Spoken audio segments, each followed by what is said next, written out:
అందరికీ నమస్తే. Welcome to my channel.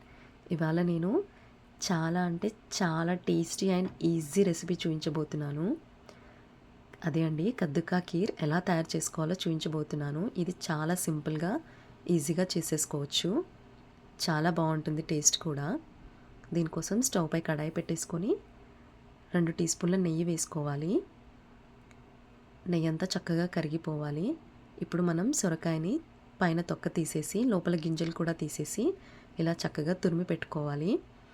ఇలా తురుముకున్న సొరకాయని 1 కప్పు తీసుకుంటున్నాను.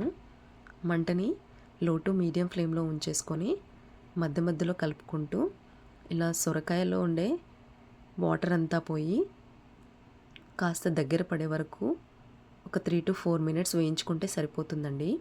మనం మళ్ళీ సపరేట్గా వాటర్ వేసి ఉడికించుకోవాల్సిన పని లేదు. ఎందుకంటే కీర్లో మనం పాలు వాడుకుంటాం కదా, ఆ పాలల్లోనే సొరకాయ అంతా చక్కగా ఉడికిపోతుంది. సో ఇలా మధ్యలో కలుపుకుంటూ ఒక 3 to 4 మినిట్స్ ఉడికించుకుంటే సొరకాయ కాస్త దగ్గర పడుతుందండి. ఇందాక మనం ఏ కప్పుతో అయితే సొరకాయ తురుము తీసుకున్నామో అదే కప్పుతో 3 కప్పుల వరకు పాలు తీసుకోవాలి. ఈ పాలు కాచి చల్లార్చుకున్నవి. మీకు ఖీర్ ఇంకాస్త లూజ్గా కావాలనుకుంటే మరొక కప్పు పాలు కూడా వేసుకోవచ్చు. నేను ఇక్కడ 3 కప్పుల పాలు వేసుకుంటున్నాను.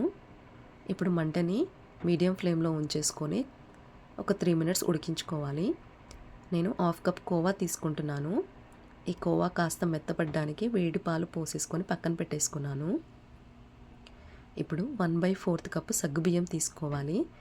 ఈ సగ్గుబియ్యం ఒక 2 నుంచి 3 గంటలు నానబెట్టుకుంటే సరిపోతుందండి.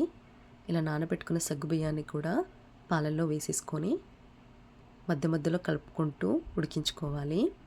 మంటని మీడియం ఫ్లేమ్లోనే ఉంచుకోవాలి. ఇప్పుడు కండెన్స్డ్ మిల్క్ 1/2 కప్ తీసుకుంటున్నాను. కండెన్స్ మిల్క్ తీసుకుంటున్నాను కాబట్టి నేను షుగర్ కాస్త తక్కువగా వేసుకుంటున్నాను. ఇప్పుడు నానబెట్టుకున్న కోవా కూడా వేసేసుకోవాలి. ఇక్కడ నేను చక్కెర 3/4 కప్ తీసుకుంటున్నాను. మీరు టేస్ట్ చేసుకొని స్వీట్నెస్ మీకు ఇంకా కావాలనిపిస్తే ఇంకాస్త చక్కెర వేసుకున్నా సరిపోతుంది. ఇప్పుడు ఇలా అంతా మిక్స్ చేసుకుంటూ మంటని మీడియం ఫ్లేమ్లోనే ఉంచేసుకొని ఉడికించుకోవాలి. ఇప్పుడు నేను 1 టీ స్పూన్ యాలకుల పొడి వేసేసుకున్నాను. మీకు దీనిలోకి కలర్ కావాలి, మాకు గ్రీనిష్గా కనిపించాలి అనుకుంటే మీరు కాస్త ఫుడ్ కలర్ వేసుకుంటే సరిపోతుందండి. నేను ఇక్కడ ఏ ఫుడ్ కలర్ వేసుకోవట్లేదు.